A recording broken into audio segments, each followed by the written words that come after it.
যে কোনো কারণে চুলকানি হোক না কেন, নখ দিয়ে না চুলকে তার বদলে কিছু ঘরোয়া পদ্ধতি ব্যবহার করতে পারেন, আরাম পাবেন। বর্ষায় ত্বকে চুলকানি, র্যাশের সমস্যা লেগেই থাকে। যদি বৃষ্টিতে ভিজে আসেন, দেখবেন ভেজা জায়গায় কিছুক্ষণ পরেই চুলকানি শুরু হয়ে গিয়েছে। দীর্ঘ সময় ভেজা জামা কাপড়ে থাকলেও এমন হয়। চুলকানির জায়গায় লালচে র্যাশ, ফুসকুড়ি বেরিয়ে যায়। আবার যদি ত্বকে ছত্রাকের সংক্রমণ হয়, তার থেকে জ্বালা, একজিমা হতে পারে অনেকের। অ্যালার্জির ধাত থাকলে তা আরও বেড়ে যায়।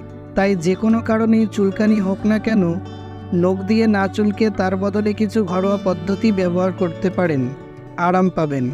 হ্যালো বন্ধুরা, আপনারা দেখছেন আপনাদেরই YouTube channel YT health Bangla tips. আজকের ভিডিওতে আমি বলবো বর্ষার সময় র্যাশ, অ্যালার্জি ও চুলকানি থেকে বাঁচবেন কিভাবে। তাহলে চলুন দেরি না করে আজকের ভিডিওটি শুরু করা যাক। ত্বকের যেখানে চুলকানি হচ্ছে সেখানে মধুর প্রলেপ লাগিয়ে দিন। মধু জীবাণুনাশক। আয়ুর্বেদে এর উপকারিতার কথা লেখা আছে। দেখবেন কিছুক্ষণের মধ্যে চুলকানি, জ্বালাভাব কমে গিয়েছে। ত্বকে যদি ছত্রাকের সংক্রমণ হয়, তাহলে সবচেয়ে ভালো সেখানে আপেল সিডার ভিনিগার লাগিয়ে রাখা। যদিও এর ব্যবহারে বেশ কয়েকটি সতর্কতা মেনে চলতে হয়, কারণ অতিরিক্ত অ্যাপেল সিডার ভিনিগারের ব্যবহার শরীরে অ্যাসিডের মাত্রা বাড়িয়ে দেয়। কখনোই সরাসরি ত্বকে লাগাবেন না ভিনিগার, জলে গুলে লাগাতে হবে। 1 বালতি ঠান্ডা জলে 1 কাপ বেকিং সোডা মিশিয়ে রাখুন আধ ঘন্টা। এই জল স্নান করলে ত্বকের প্রদাহ কমবে। চুলকানি, প্রদাহ কমাতে ব্যবহার করতে পারেন পুদিনার তেল। এটি শুধু যে চুলকানি দূর করে তা নয়, ত্বক শীতল রাখতে সাহায্য করে।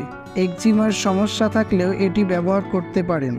নিম পাতার অ্যান্টিফাঙ্গাল, অ্যান্টিব্যাকটেরিয়াল গুণ ত্বকের প্রদাহ দূর করতে সাহায্য করে। নিম ও মধু মিশিয়েও প্রদাহের জায়গায় লাগাতে পারেন। এই ভিডিওটি কেবলমাত্র সাধারণ তথ্যের জন্য। আরও বিস্তারিত জানতে বিশেষজ্ঞদের সঙ্গে পরামর্শ করে নিন।